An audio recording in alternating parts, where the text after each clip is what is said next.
We're joined here today with Steve Marks, founder, Guzman and Gomez. Welcome, Steve. Thanks for having me. Tell us the story behind Guzman and Gomez Mexican taqueria.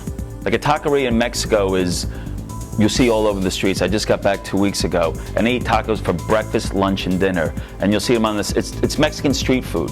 So all over Mexico, you'll see taquerias that are selling beef and, and pork or carnitas and chicken.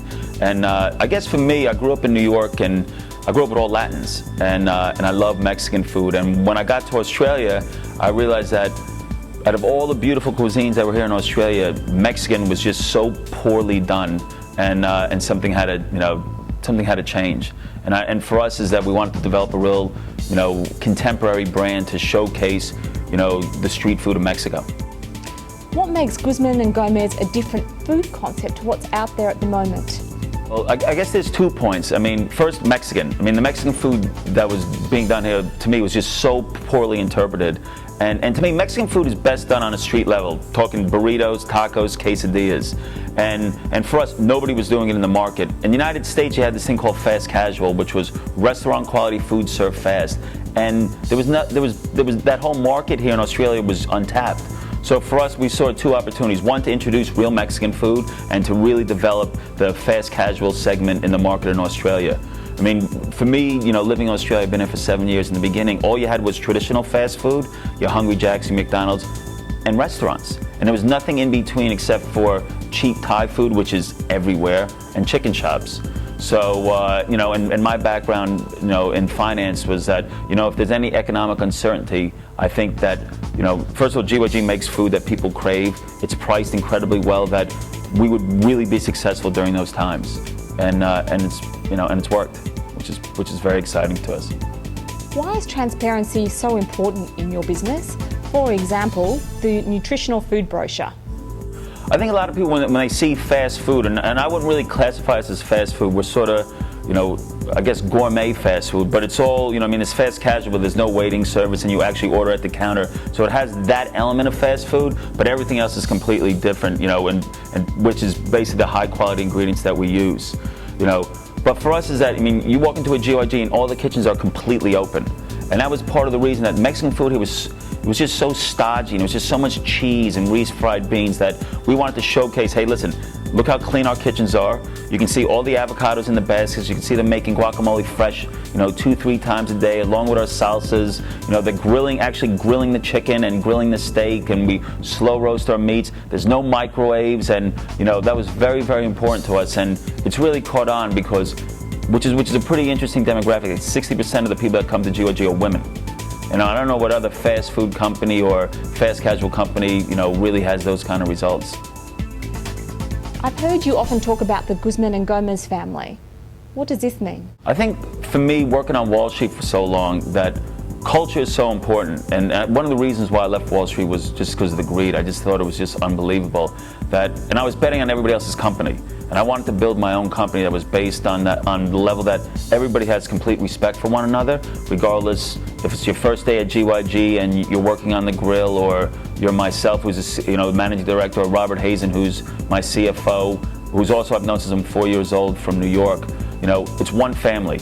And I don't care if you're Latin, if you're Christian, if you're Muslim, if you're Jewish, it doesn't matter. Like, you work for GYG, our main focus is protecting our brand and basically converting people into GYG, fans. And it's worked. We have about 100 kids.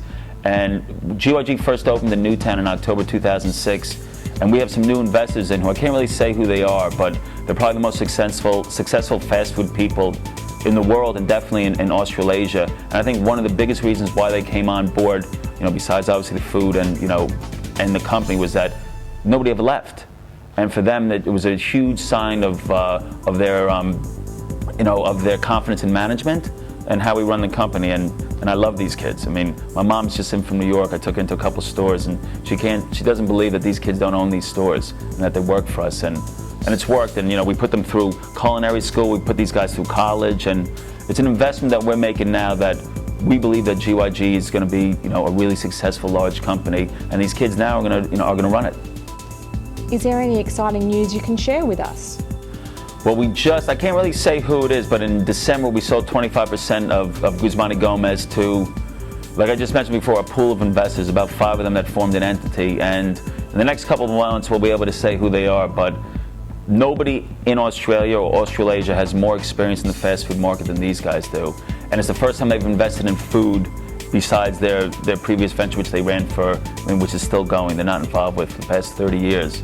And it's just, a huge compliment to us that what we're doing is right, and the evolution of GYG is really starting to work. Are you looking at any offshore markets? Our main focus is in Australia. Right now, hopefully, we're about to do a deal up in Brisbane, and we're looking at stores in Victoria. Because right now all of our stores are in the Sydney area. But we're doing due diligence in about 4 countries right now. And I think the most amazing thing for me, I'm from New York and Australia, and you think that the Australians and Americans are kind of similar because, we basically speak the same language. But culture is, if you don't nail down the culture before you open up, you'll fail. So right now, for instance, we're doing some due diligence in Asia, and we have a group of 18, Chinese marketing students that are just ripping apart our company and our brand, and, what they come back with, their observations and their thoughts of why it will work and why it won't work are extremely interesting, and it's going to be very helpful for us. For example? For example, in our stores are built to be contemporary taquerias, so we use a blend of steel and wood and cement, and to show off the contemporary side of Mexican culture. I think in Australia, everybody thinks that Mexicans are just riding on donkeys and wearing sombreros, and we're super supportive and proud of Latin culture, and the kids are beautiful, the food's beautiful, the music's incredible, and just the whole over Latin cultures. It's so big in the States, and it's getting bigger in Europe, and we really want to represent it in Australasia. So we had this team of marketing students that were in our stores, and in a lot of the stores we have these big, dark wood communal tables, and one of the first things they said is that this won't work in China. I said, well, why is that? Well, it reminds us of the Cultural Revolution. We don't like sitting at long wood communal tables, and you wouldn't, personally, I would never even have thought that would be an issue, but, having them sort of, really examine every aspect of our business, down to the branding and the food and how we package and, and the fit outs of the stores, it's really been a great exercise for us. Tell us about your new Sydney CBD store. So we just opened up, our 5th store opened up in the MLC Centre, and rents are high in Sydney, and it's only open for 5 days. Even though we're starting to introduce breakfast now, we basically have 90 minutes to trade for 5 days, which is not a lot of time to try to bring in a lot of revenue considering the rent you pay. And we're very lucky. Our guy who runs all of our operations and store operations is from a company called Chipotle in the States, which is the most successful Mexican fast casual company there. He runs all of our operations. He's sort of like an operational guru that in 90 minutes time we can roll anywhere between 500 to 600 burritos, and with a wait time of 3 to 4 minutes. So it's working, and I think people are pretty amazed. And one of the things I talked about earlier is having our kitchens wide open. Just the theater of watching this go on and seeing all these GYG, maniac employees rolling burritos that are, and one thing also, like a burrito to us is, like a car to BMW that, these kids train, 4 to 7 days before they can roll a burrito for the public. And the burritos has to be perfectly flagged and tightly rolled, and it's just an amazing thing to see in the MLC Center. Something that everybody should do.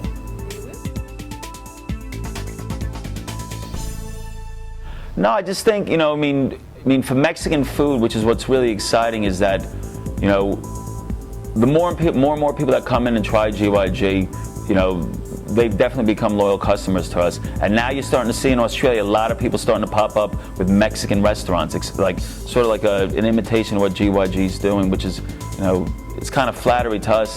But it's hard work, and you really have to know what you're doing, and you have to have a supply chain down in place, which we have out of Mexico, where I was just 2 weeks ago, sourcing our chilies and our tomatillos, and it's a lot of work, but it's also very satisfying. And I just think the trend towards Mexican fast casual, it will be the next biggest thing in Australia. Steve Marks, thank you for your time.